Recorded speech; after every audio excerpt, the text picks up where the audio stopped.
Many people suffering from ME can find it difficult to get through day-to-day life. Simple things, showering, going up and down stairs, getting out of bed. Everything seems like a huge task. Now imagine you're trapped inside this shell of a body that won't do what you want it to do. And the only way to feel human for you is to write a book. Think of the excuses you have of why you're not writing, why you're not doing that creative thing that you want to do. They kind of pale into comparison with what our protagonist, Kjersti, is going through in the book Monsterhuman.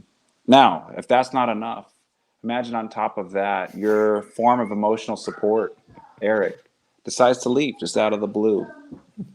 How are you gonna cope? How are you gonna move on? How are you gonna survive?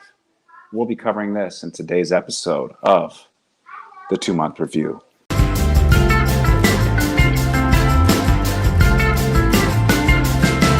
On occasion, we all do battle with motivational paralysis, unable to perform some simple task, trapped at the stage of analysis.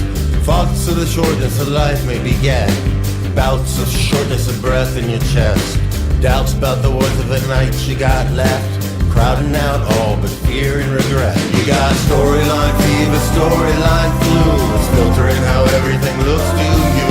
Don't you reckon it's affecting your attitude? Storyline fever got its hooks in you. Storyline fever got its hooks in you. 3%, in which we take one single book, a giant book, a huge book, a long book, break it down section by section, bit by bit, talk about it, analyze it, have jokes about it, have fun, have a good time. I'm Chad, posting up on other books, and I'm joined as always by Brian Wood, author of Joytime Killbox. Hi, Chad. Let me stop you right here, and I listened to a real podcast. I don't listen to podcasts. Serial? I listened to a real one. Was it Serial? No, it was. I think it was. Who's that guy?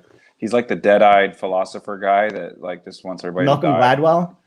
No, no, but I did get some ear tips from him. And how to promote my book shamelessly. I think it was what's the dude's name? He wrote a book called Lying. Sam Harris, I think it is. Okay. But anyways, I noticed a lot of people start podcasts, but they tell a little story, like a brief 1-minute story, and then more on that in today's episode. And then the intro music comes in, and then you do the hi, welcome to the. So, but this is the live part. Like that stuff gets inserted at post production. Oh no, because you could just start it. Just watch. Here's how you start the show. Ready?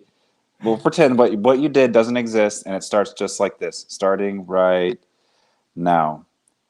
Many people suffering from ME can find it difficult to get through day-to-day life. Simple things, showering, going up and down stairs, getting out of bed. Everything seems like a huge task. Now imagine you're trapped inside this shell of a body that won't do what you want it to do. And the only way to feel human for you is to write a book. Think of the excuses you have of why you're not writing, why you're not doing that creative thing that you want to do. They kind of pale into comparison with what our protagonist, Kjersti, is going through in the book Monsterhuman. Now, if that's not enough, imagine on top of that, your form of emotional support, Eric, decides to leave just out of the blue. How are you gonna cope? How are you gonna move on? How are you gonna survive? We'll be covering this in today's episode of the 2-Month Review. Then the music plays. I will cut that and use that as an intro, as the open, the cold open. Do the music, and then people can hear the explanation of that afterwards. See how terrible that is? That's so. It seems like so long.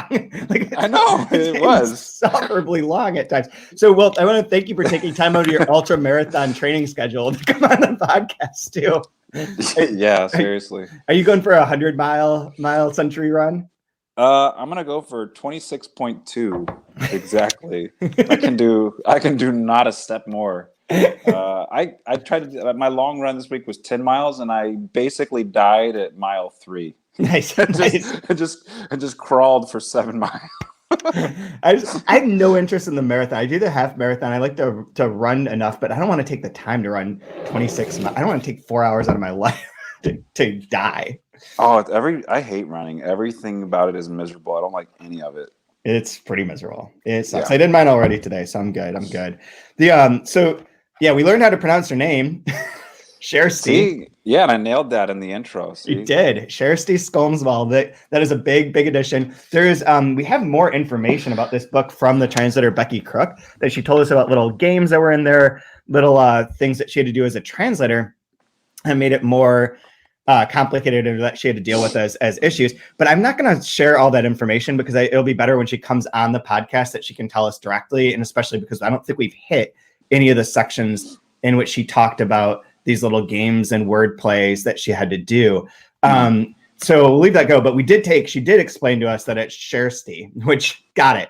Although funny story. I'm not going to go into any more details than this, but could be another guest. But I talked to John O'Brien, the publisher of Delkey Archive, yesterday, and he said that he can't pronounce it, and he always calls her Kjersti as well. And she's okay with that. So Kjersti is acceptable.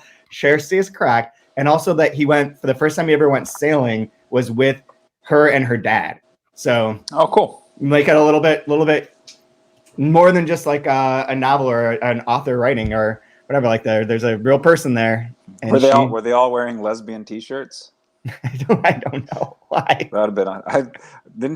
There's that wonderful detail where they wanted to call the boat the Lambda. I think oh, right. Yeah. And they were gonna get Lambda T-shirts, and then someone in her like Tai Chi class is like, you do realize that's all that's the lesbian symbol now? So I forgot about that. That would have made me want to get the shirt even more. I know. I would have gone all in on that then. You could have painted your lovely family of just lesbian sailors. Yeah.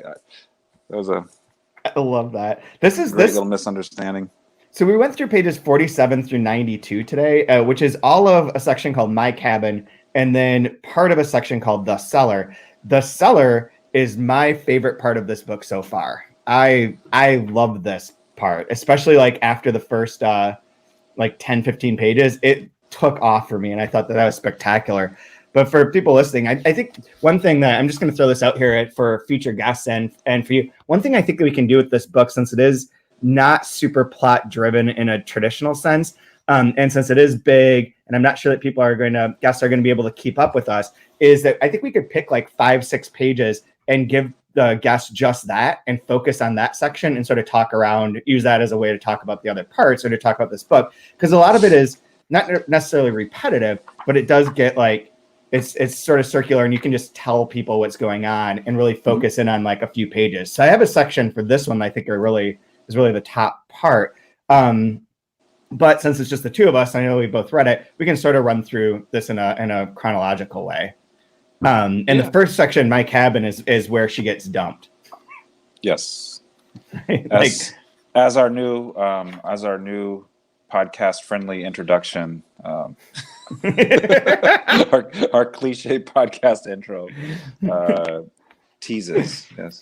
This does have one of my favorite lines in it, though. So she's at the cabin. She thinks that she's not human, which is like something I've been obsessed with as a concept for a long time. Gives me an idea for music this week. And then it references this fun thing of in 4 years, an editor will inform me that it's been sent off to the printer. But before that, I'm surrounded on all sides by deafening darkness. It's inside of me too. It fills every last nook. So like her writing, like she is jumping ahead and saying like in 4 years, this book will come to fruition, which is interesting because it does ground that like she is going to be successful. Like our protagonist is going to win.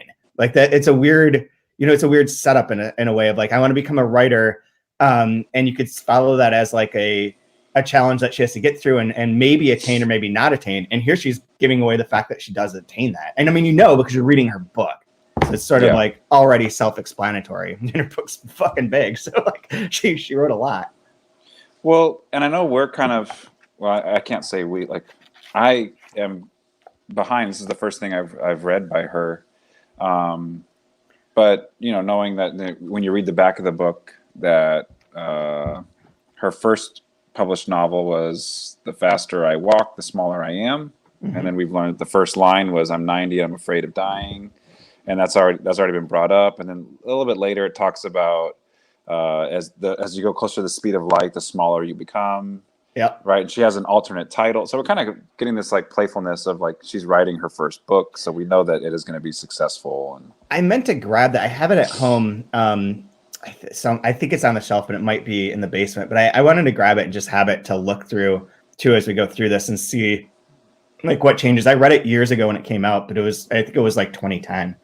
Yeah, and I don't know how well it sold, but this book is just one big giant ploy to get everybody to want to run back and get the first book. The first book was like a finalist. I'm a sucker for it. Like, I'm gonna have to go get the other book and read it now because I want to see how they play like the playfulness between the two. Like I have to know this now. So one of my favorite bits. Great job, Kjersti. I'm gonna buy the other book now. Way to go. One of my absolute favorite bits of this section is when she's like, "I finished my book. It's 38 pages." But I just want to jump to that now. No, we have to get to that. Not yet. That was very funny. That whole this but book gets really funny in this section. Yeah. And it's called My Cabin. It's not. It was built by her great grandfather, I think it was, or was it built by someone else and they bought it? Because I think there's a bit about like they met the former family that had lived there. Like she talks about lying on the bed that wasn't her bed. But is that a different section? I'm probably confusing things. But I recall somebody came in from working in the field and drank a glass of lye and died. Yeah. They confused it with a cool beverage, with a vodka or something. Just as you sip that. No, which is really like it was like very sad, but sort of I don't know. I took it humorous isn't the right word, but it was told in such a nonchalant way in the book that it felt oddly humorous.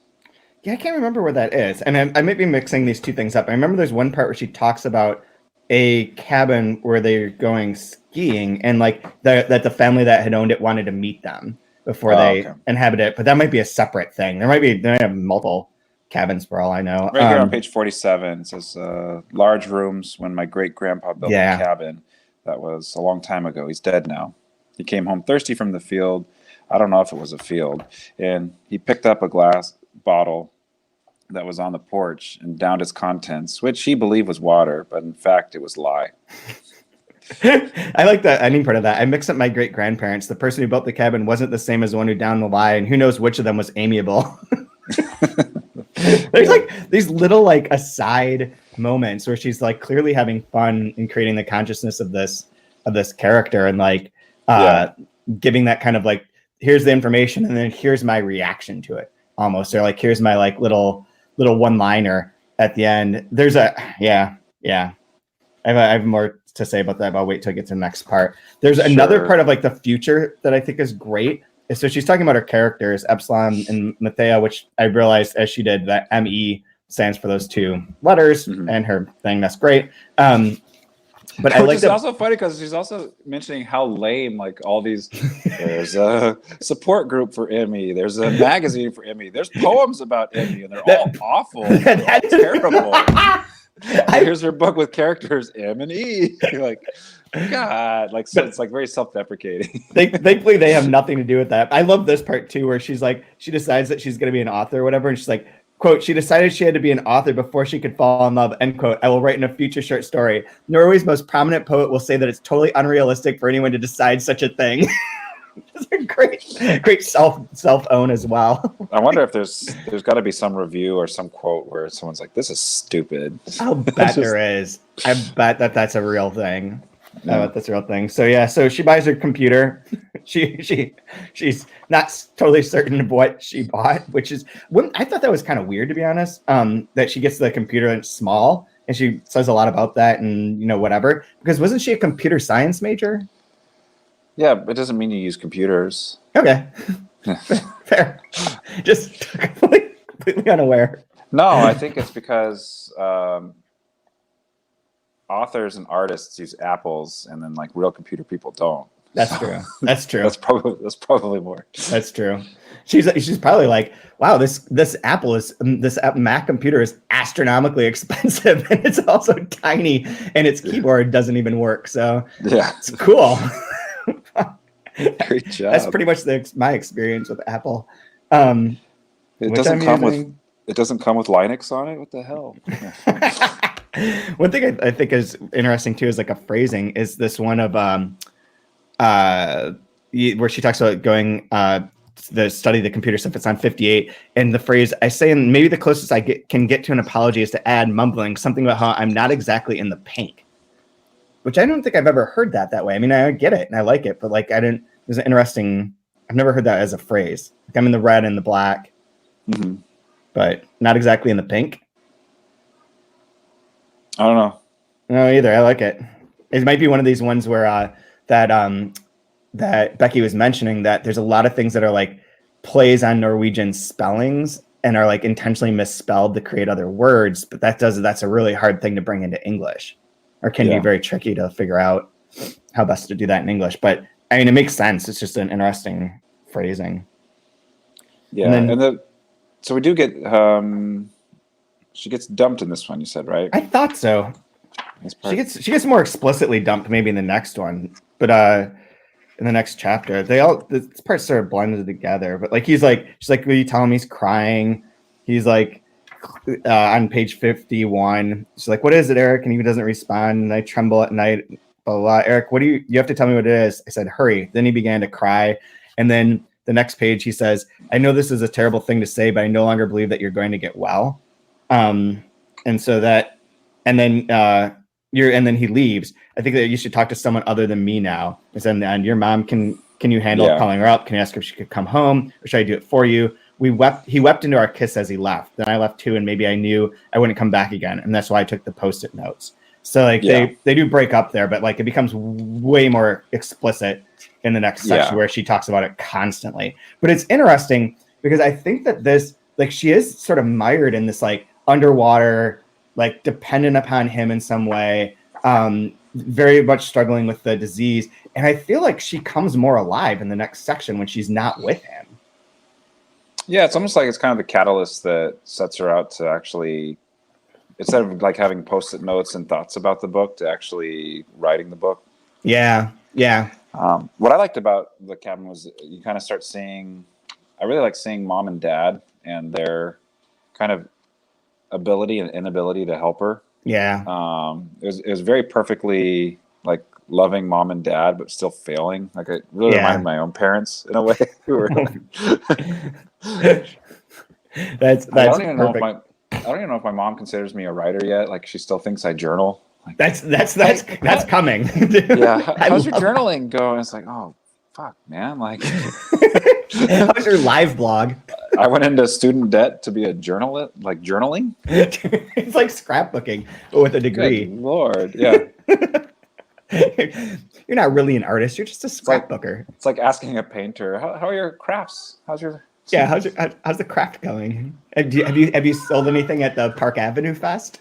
I gotta go work in my studio. You mean your craft room? No, Mom, I'm an artist with my work in a gallery. That's great. That's really wonderful. Oh my God.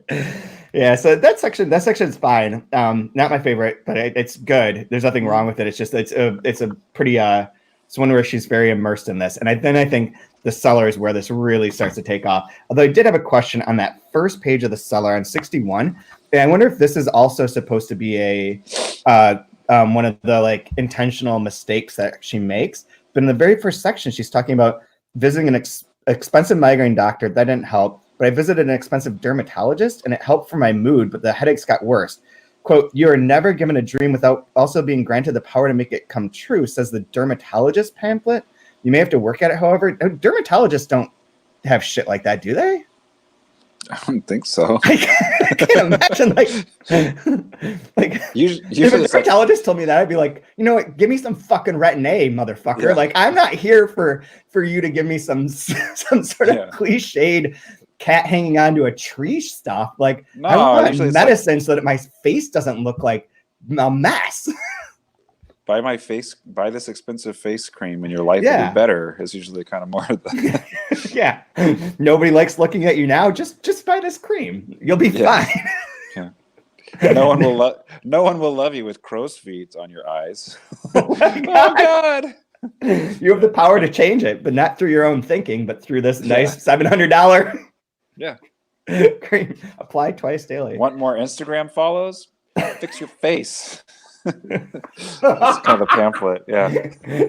Have you? This is not appropriate for this podcast, but I'm going to say it anyways because it came to mind. Have you noticed that there have been an extremely high number of murders of Instagram influencers recently? Like, this might be recency bias and confirmation bias, but every day that I check my newsfeed on my Apple phone, it will have, some woman has been murdered, and it'll be like Instagram influencer, like found it and stuffed into suitcase. And the next day it was like Instagram influencer found murdered blank. I feel like every day there's another one of these, and it's kind of freaking me out. Like I don't like this world.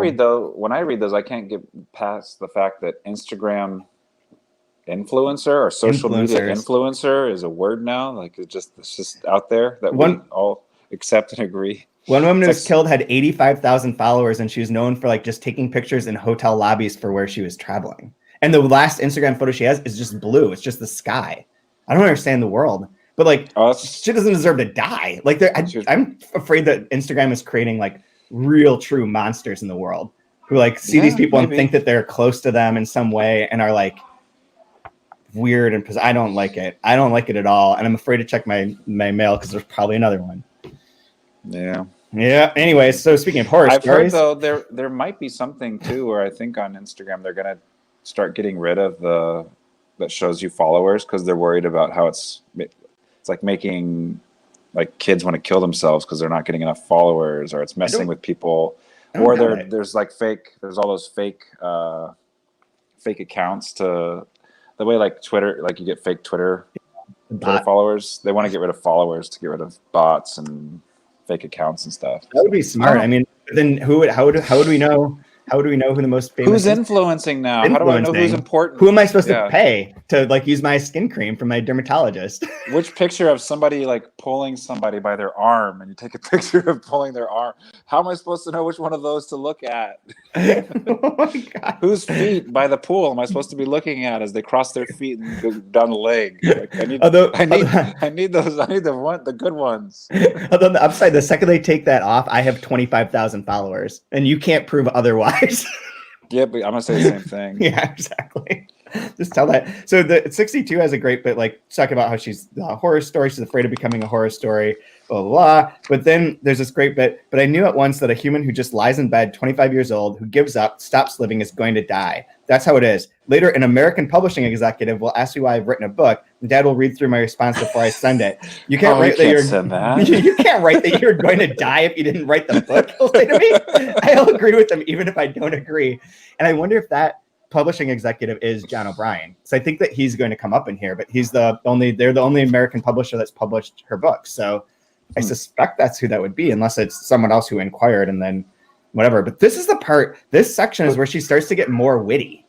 Is that an odd question as a publisher? Is that an odd question to ask? I've never asked anyone that because I feel like the answer is like, well, I don't know. I mean, existentially, like, what else am I going to do? Like, I didn't really like, I'm facing the dark black void and I just wanted to make a mark. Like, what the fuck are you doing to me? That's like a question you don't ask someone. It's like a job interview question. Why do you want this job? Well, there's this thing called food that I enjoy buying. And without your job, like... Although, let me contextualize this, and I think it does make sense, but she's leaving out the context to make it funnier, is he probably asked, why did you as a 25-year-old decide to write about a 9-year-old woman who is about to die? Yeah. And then you could be like, oh, yeah, because whatever, I had this experience. Because otherwise you're like, why are you doing this? Like, you're young. You're not an old person. But this is the part where she gets funnier. Like the bit about like how she goes to get her stuff from Eric's and he writes normal socks on the cardboard box as if there'd be abnormal socks on a different one. And like the bit about his name, maybe. So I fell in love with Eric Fial. I fell in love with him because of that boring name because I thought he was a ladies' man. He's super. This is my favorite part. And there's the other humor too of the misunderstanding of I'm going to take my dog to go pee in the woods. It's like, oh, I want to go pee in the woods too. Yeah. Oh wait, the dog's gonna be peeing in the woods, right? Like little things like that. Who doesn't like to pee in the woods? To be honest, it's automatically fun. Mentions Lance Armstrong, who's always relevant. Don't lose hope. Super. There's so many the pop culture references in this section and in the other one are very odd in a way. Like they're very of the moment that she wrote this, and very poppy. So like The Alchemist will come up in a minute, and then like the pop song that she's singing, which I haven't looked for yet, but I'm sure exists. And Lance Armstrong, like these are like the top level. It's not like it's interesting because it's not like a lot. There are some of the Norwegian references, like the Norwegian pop songs. But there's a Bachelorette reference. But there's a Bachelorette reference. Idol, when it was Norwegian Idol, it was like, we know American Idol, so just Idol makes sense. Like everyone knows these references. They're not, I mean, we don't know all of them, but we know the majority of them, and it makes it feel almost more international or something. And other products too, that like late night, like whatever the version of late night is that's there. Yeah. Oh man, and then so this. But maybe the reason the humor kind of grows and expands here is because there's the added like pain and sorrow of the breakup along with the physical ailment. So it is a little bit. I mean, it's a kind of dark sort of humor, but I love it. I think this just gets going, like really going. Like we're getting close to my favorite part. I think she's really good, and she's really good at it too. Because it's it's smart, it's quick, it's cutting. And I'm missing a lot of the wordplay stuff. So there's the really smart humor as well that totally missed on me because I don't translate. I think that's going to get more. I might be wrong, but I think that might come up more throughout the rest of the book. Like I think it's a growing thing. But we'll see. I mean, it is interesting. Like this for a book that doesn't have a plot per se, except that she's wants to write and survive. It does seem to be evolving and expanding and making a more complex character and a more complex sense of like how the story is being told, even if the story itself is really just like that. She's suffering from chronic fatigue syndrome and wants to be a writer. Boom, that's it. And I think it's interesting how the sort of consciousness, to use like a David Shieldian sort of term of it, of like how the character's mind is being created. And that's what we're really paying attention to. The plot's not really relevant. We're paying attention to like how the book creates this consciousness for itself that's unique. I like how that's happening. And another pop culture reference is Prozac Nation, which is also like very clear and very and one that everyone knows. Like I can't imagine anyone's not aware of Prozac Nation. Oh, and Kurt Cobain is mentioned too. And Kurt Cobain, yeah. Right. Was that a biography? Like I forget when that book came out. Prozac Nation? Yeah. No, yeah. I hate myself when I wanted to, or that was on. That was a quote. I don't think it might be in a song. I haven't listened to Nirvana in like a million years because I don't have nostalgia for the 90s. You don't want to listen to Nirvana. It doesn't hold up all that well. So and I'm afraid of that. I like every once in a while I'll hear like Smashing Pumpkins somewhere and be like, that song still kind of rocks. But like Smashing Pumpkins, for sure. And I can't imagine Pearl Jam I just never want to hear again. If you really want to die, just listen to Sublime. Nope. Like, oh God. But like how was this a thing? The fact that like 93, 94 was the peak of 90s music is really depressing. No, man, you wanna go put on some cargo shorts. Blink 182. Put on some cargo shorts, put on some sunglasses, backwards hat, play a little cornhole, and put on some Sublime and just love your life, baby. And some corn to play the cornhole. Twist me open another Smirnoff Ice. Okay, Smirnoff Ice. That was awesome. It's summertime, bitches. Nothing like weird milky looking malt liquor that can refresh you. What was that short-lived Jack Daniels lemon drink that they had? Oh, not Twisted Tea, not yeah, one of those things. Hard lemonade, or I forget what it was. The new craze, man. At the beach. That's some sublime drinking music right there. That was White Claw. Every bro in the world that's going out to play their Can Jam game at the beach is carrying a 24-pack of White Claw because they want their seltzer with a little kick to it. Sometimes you want a little kick to your spritz water. God Lord, it's like a cheap escort training beverage. I'm not quite ready for white wine spritzers just yet. So. I'm gonna start here. This is safe. I was on vacation with my mom. She's like, just pick up some white wine so I can have white wine spritzers. So I liquor store. I text her back, what are you, a hooker? White wine spritzers. Just drink white wine. What do you put stuff in it for? Just drink it. Just drink it. What? Can't drink it straight. I got to have this all day for the John. So Yeah. What's wrong with you, Mom? Oh my God. Oh my It's good God. times when you reach that level of friendship with your parents where you just call them a hooker. My mom wakes up early so she can study the Bible at the quiet times of the morning. So there's something funny about calling that lady a hooker. Yeah, this is true. I've met your mom. In a I do agree with this. In a loving way. She's like the most nice person ever. That's absolutely true. Her goal in life is to have a house big enough where she has a dedicated craft room. There we go. There we go. Gift cards to Joanne Fabrics and get me a craft room. Oh my God. I'm gonna have a white wine spritzer today. I'm gonna go wild and out.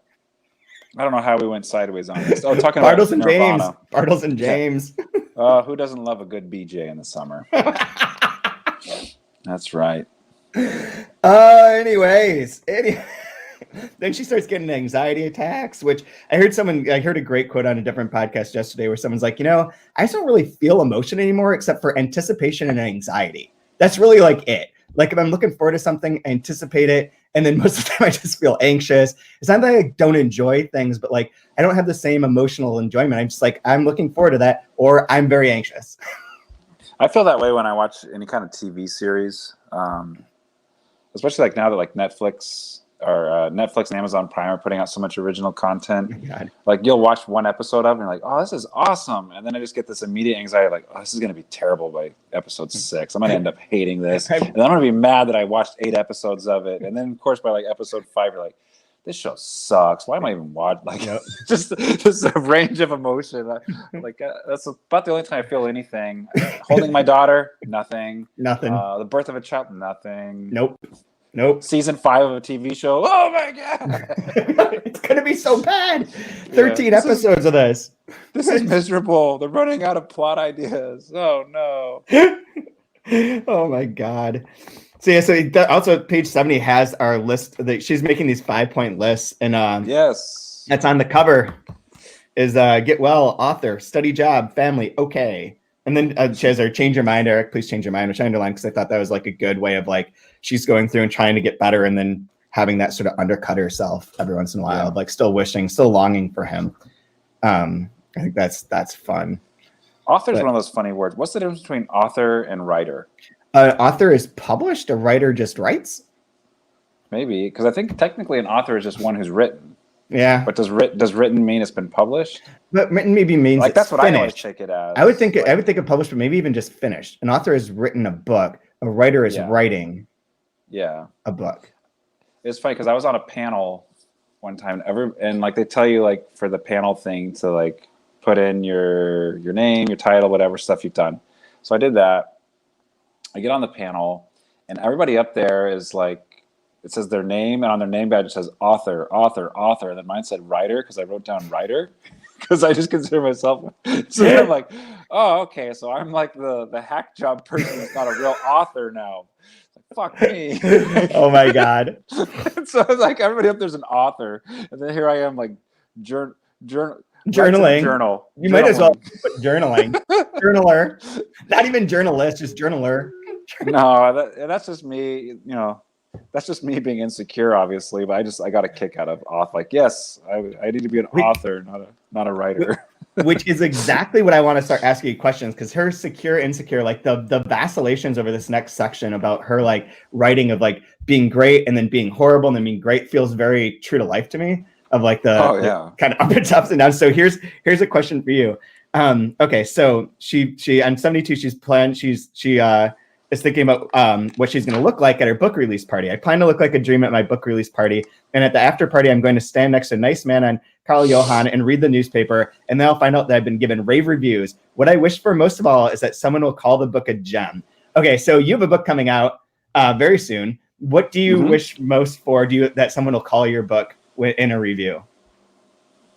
Um, a tour de force debut from like all those cliches. You want all of them. That's what your dream is. No, I don't have any right now. I'm just kind of I'm slightly terrified. Yeah. Like I want to get a couple bad reviews out of the way. I just want to get reviewed. I guess is probably more important than anything, because I think what most likely happen is like just it'll be ignored, nothing. Yeah. Right. So there's that kind of like I kind of wish for that so that I don't have to worry about reading something bad or reading some. If I read something good, I'll just be like, oh, I'll shrug it off and just kind of be modest about it, like, oh, like they just say that about everything, like whatever, not a big deal. And if they write something bad, I'll probably be like, maybe there is some truth to, I could have done better here or there. I don't know. This is the brain's I loss haven't- aversion principles, man. You I remember haven't loss lost it. as much, you feel loss as much more than you feel gains. Yeah. If you're aware of that, actually- you should not do that. Yeah. It leads to making bad decisions. Yeah. I'm going to be a little more keen to all the negative than the positive. And then, like, I don't know if I don't know what they're going to do for a book release. Like, I don't know if it's going to be on Oprah or on Ellen, but either one's fine with me. They have like nowadays. I believe that I might be wrong about this, but I think that Bow Editions does something that's similar to like a gender reveal party for every new book that comes out. There's like the book reveal party, and they like explode it on the back of a balloon. Yeah, a balloon floats up in the air, and then just rains Joytime Killbox galley Confetti. copies all over Rochester. No, I think my Dude, vision that is would be just- amazing. You should rent a hot air balloon and just throw copies of your book out over the city with like a little note and sign them. Get a jet ski and ride it down the river. Jet ski down the river. You could jump. Yeah. You could be like a crocodile jumping deep reference for only 3 people, but a crocodile would be the way to go. Put that on the cover. I think my weird silly like vision of myself would just be like wearing one of those like blazers or sport coats that make you look authorial as a man, right? You put on a jacket. That guy looks like he can probably put casual. words together. Yeah. And then just drink a lot of red wine. Like, Yeah. That's kind of all I just want to get hammered on red wine and try to like keep it together. Dude, man, if you're a writer though, it's always scotch. Real writers drink scotch. Real authors drink scotch. I'm more of a writer than an author. So. Oh man. So No, 74. this is funny. There's a lot of very true to life stuff here that just cuts close. I really enjoyed this. That's what I want to get to. So she has a list of all these 31 things. That's all fine. That's fun. All the things that she's sort of afraid of. That I'll have to go to speed dating in a wheelchair. Then my bottom teeth will be crooked. That I'll be afraid and in pain for the rest of my life. That I'm starting to be overweight. Like things that are both like horrifying and sort of funny at times. Like, I'm gonna live in mom and dad's cellar until I die. Yeah, yeah. That Espen will remain a bachelor forever. But yeah, she's clearly not a millennial because it's totally cool to go move into your mom and dad's cellar. It's fine. Yeah, no, it's like everybody does it. If you don't do it, you're a loser. Yeah. Yeah, whatever you. So, one of the good parts about that I really like in terms of the book writing experience is on 75, where she says, my writing progresses so slowly and I worry that someone will write the exact same book as I before I've finished it. I can't be the only person who's ever thought about what it's like to be 90 years old and afraid of dying. And I've even felt that pressure, writing even like blog posts, being like, shit, I need to get this out fast because someone else is going to do something very similar to this and beat me to it. LitHub's going to have like a 24-point list that's all my jokes. I can't tell you how many students that come to the classes I teach for creative writing, like one of their largest concerns across the board, all these people is, do I need to copyright all this material before I send anything out? So that people, like everybody's afraid everyone's going to steal their idea, copy it. And I'm just like, look, one, your idea is probably not that good anyways. And 2, even if they do steal it, like who cares? Like, it's not that original, and what makes it original and great is the fact that you're writing it. Just write it. It's fine. There's like it's a love story, and it doesn't work out. Not a big deal. Everybody writes that. You can tell them that as long as you print it, it's copyrighted. All right. As long as you print it on your printer, it's automatically copyrighted. I need to mail it to myself and not open it and send it certified mail, and I can open it in court to the gasp of the gallery. Like. Listen, Perry Mason, it's not like it's not that. So I have to keep. There's like 5 minutes of every class I teach where this comes up. People worried about. I'm sure. But no, I feel like I've had to pivot on the novel I'm working on because like certain like newsworthy events have taken place. They're like, oh, well, that was going to be a plot point. Like, I don't want to make it seem like I copied it off of like just life. There's so many people and life happens so fast. Like, yes, like it will be derived by the time it comes out, even if that wasn't an influence for you. Yeah, absolutely. Like I was working on a book about Instagram people getting murdered, and now I got to change that. Yeah, that could be actually a Doug Feldick mystery novel. Yeah. The Instagram wine mystery. Everyone who everyone who's an Instagram influencer for wine for a particular winery starts getting murdered. There you go. You got that shit. Being a writer is easy. I can journal all day. Journaling's easy. Just put your thoughts down. Done. Publish Simple. it. So here's the part that you said. On the back of the latest membership magazine, there's a poem that says that ME stands for Mount Everest, that having ME is like climbing the world's highest mountain. And I hate that poem. It's just as good to face the truth. People have nothing to say to each other. Oh, I love this. Oh my God. Everything about this is great. So page 80, this is where I really started getting into it. There's two things on here that I like. One is, so she's talking about, I heard about a super smart, crazy woman who dreamt up a big hugging machine for cows to stand inside of when they're about to be slaughtered. The cows remain totally calm if something is embracing them before they die. Have you seen this? Because it's an Errol Morris documentary. It's part of his first person series that he did some years ago. And it's the first episode of that show. And it's about this woman who had like autism, who designed this way for the cows to walk in a circle before they're slaughtered. I have read this in at least 4 books since I've seen that episode. I've heard about it so many times. It's like this weird writers like have all gravitated towards. It was was it a film starring Hilary Swank? I don't know. I have no idea about that. I think there was a film starring Hilary Swank where she plays a lady that invents like, I don't know, she has like a connection with is it the one where she's a horses or cows? I think that's the same one. It's called $1 Million Horse Lady. Yeah, that's it. That's it. Yeah. But then there's this great part where she's talking to the psychologist and she's like, she asked if I ever considered suicide. No, I said, surprised, perceived it almost like an invitation. Like, as if someone's like, you got a lot of problems, man. Have you ever thought about killing yourself? I have. I just couldn't muster the strength. You know. Yeah. Oh, man. Now, Oprah is another mention. There's Tootsie Roll Oprah. Is another mention. Like, these are things that like the references we all can relate to. It's kind of interesting to me because we usually. What does the boy call the candy? Pussy rolls? Yeah. I forget what the. Yeah. Is there some? Are we missing something there between Tootsie and? I thought if I were going to make a plan, I'd say booty rolls. I don't know. I'm just wondering instead of Tootsie Rolls, because was there something different in the? We'll have to ask her. I marked that too. That one was lost on me. Yeah. Okay. And then this is another question for you. So this is you as a forthcoming author. I scrutinize my face in the mirror above the sink as if some kind of truth might be hiding there. And the truth is that my face is starting to recover. I pass people in the line for hot dogs, think I should relish my anonymity while I still can. I'm going to be an author soon and a part of the public domain. I'm wrong about that, but I don't know it yet. I love that. I love everything about this. I relish my anonymity while I still can. I'm going to be an author. Like, how many authors would you even recognize if you passed them? 4? Yeah, maybe. And Joyce Carol Oates, Stephen King, Colson Whitehead. Hot dogs and relish, right? Yeah. That's funny. Yeah. Clever.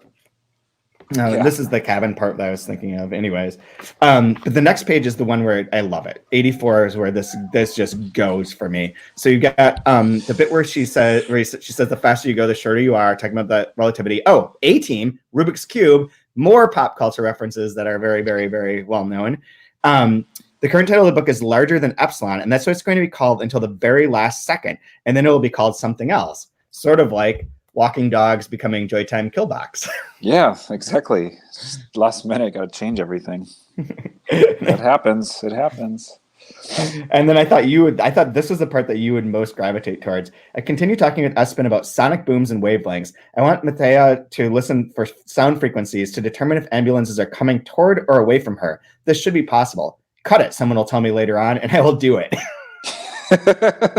This is a book that is like one would think that one would cut a lot of this stuff, but like that's great that that's in there.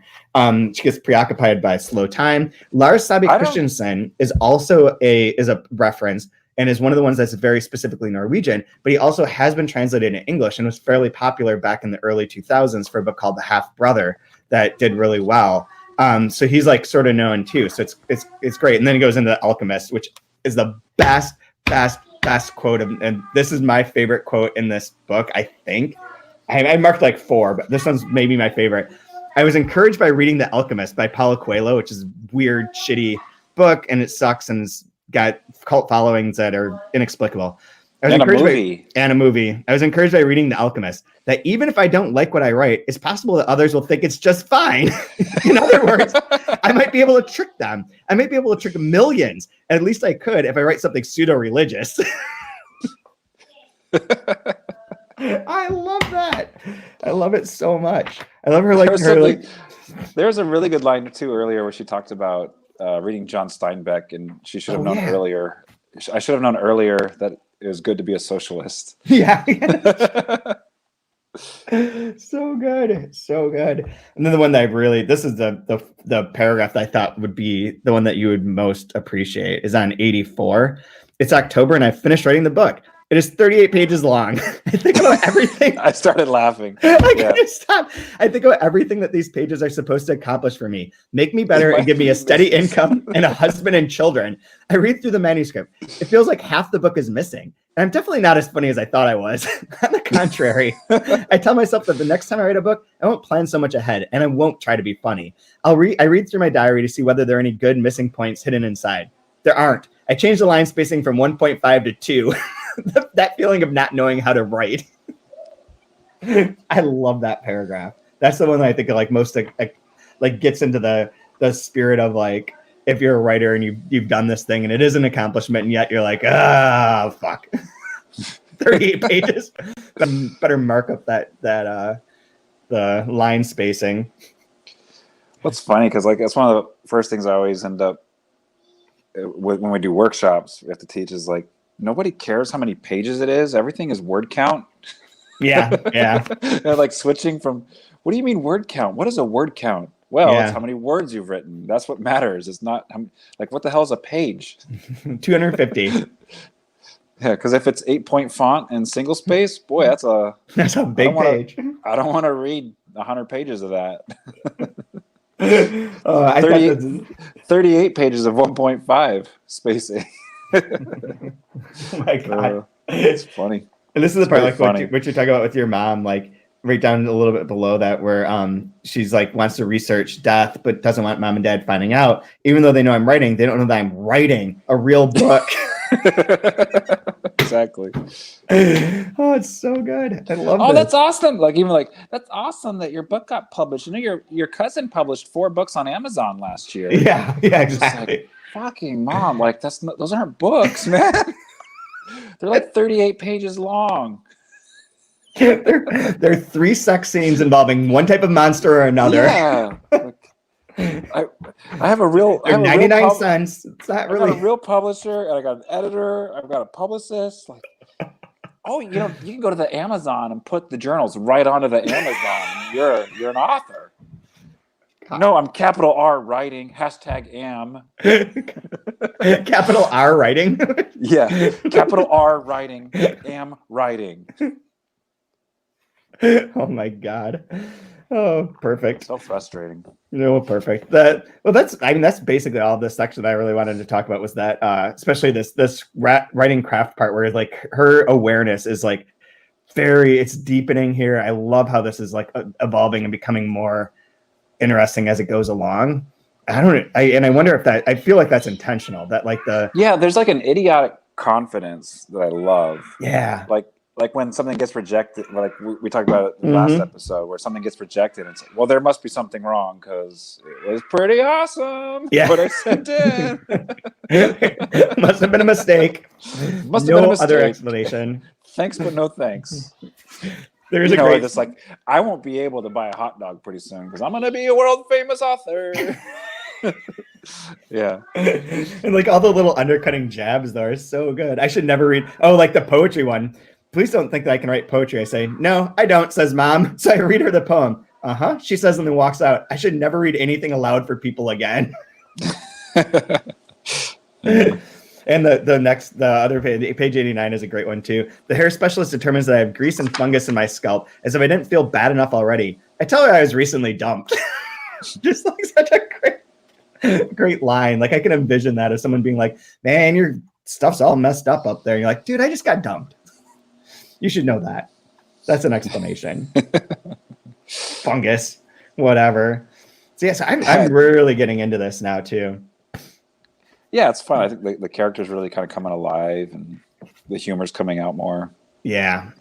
I think I feel like it is an intentional, like that's what this is supposed to be, is to like grow over time, grow this idea of her as a writer and of like what she can do and how she can write about herself and what the thought of being a writer is. And I feel like it's like almost like a practice book, like where you start out working a certain way and there's like certain kind of not like self-sympathetic, or like she sort of wallows in her disease for a minute, and then she's like becomes more confident as a writer, and it becomes more clear and more sharp as a writer as she's going along. And I wonder if I feel like that's intentional. As we go, it's gonna become more and more advanced because she's becoming a better and better author as she's writing this and thinking about it and crafting it. There was another thing I told you this last night, and I need to find like some of the things, but like that, like there's certain lines in here that are very much like something that would have been in the Pessoa.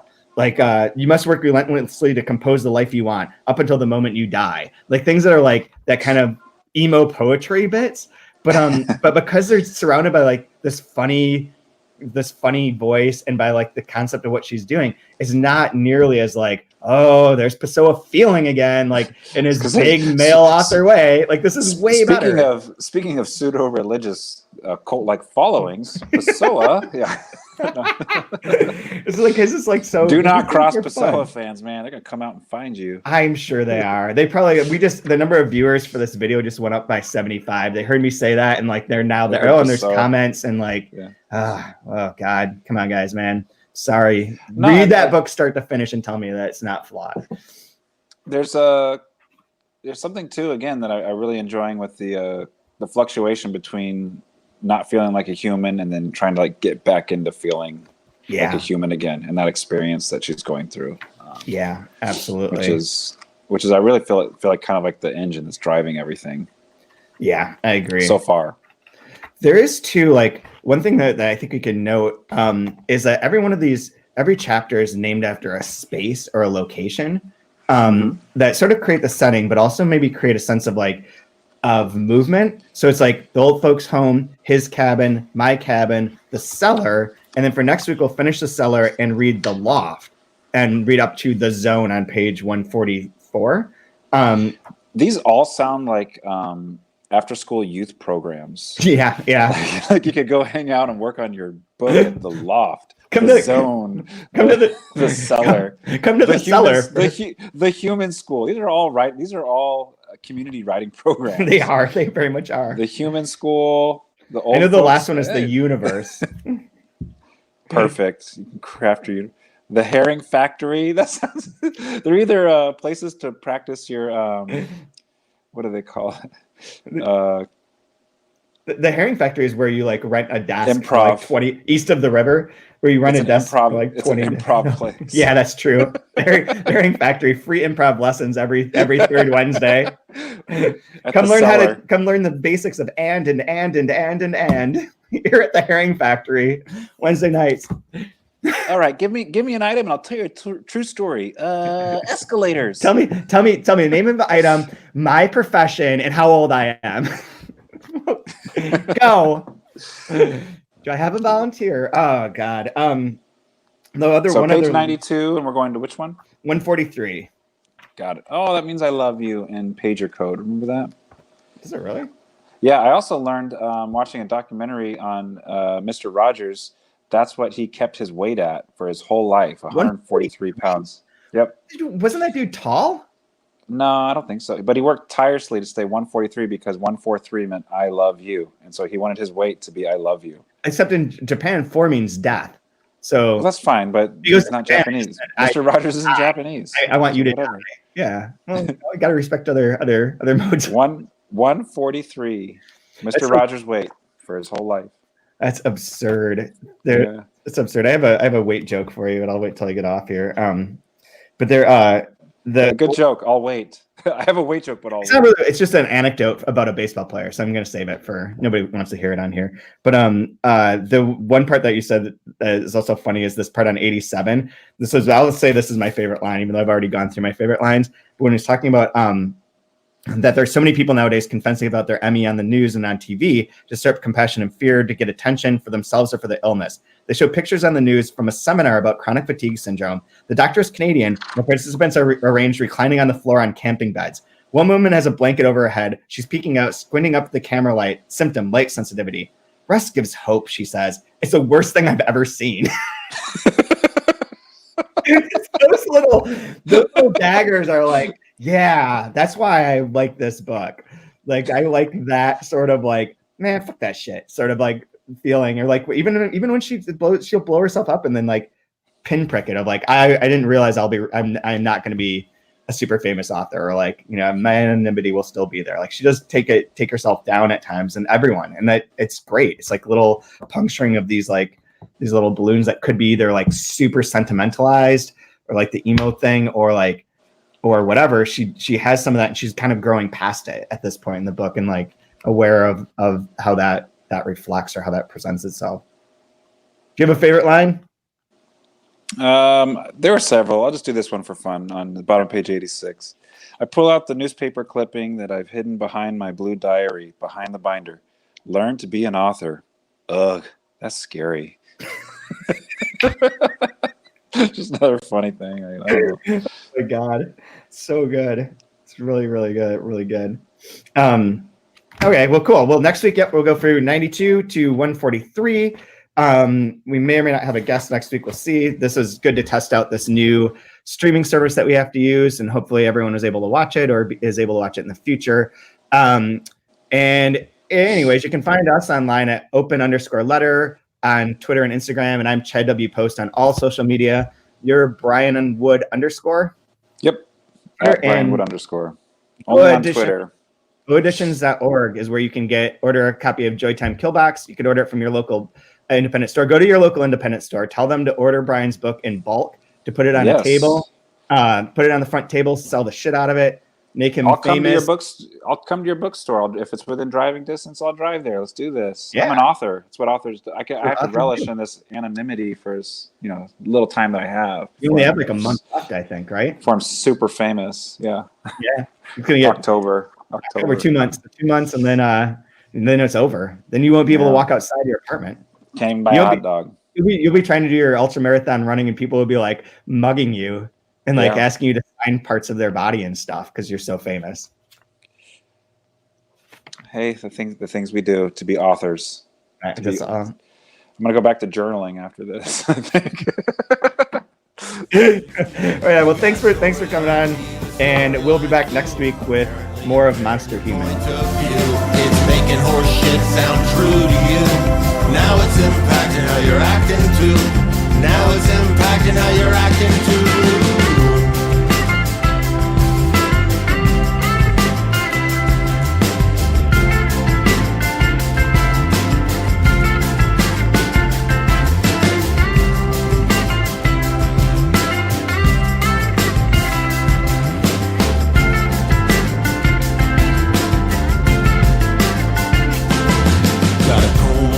Circa ab scam sting. Make a better Larry than Lizard King. But you gotta find a way to make it work, cause defeat is where your demons lurk. And when you're seller and commodity, you gotta sell yourself immodestly. Turn your pedestal into a carving board, if that's what the audience is starving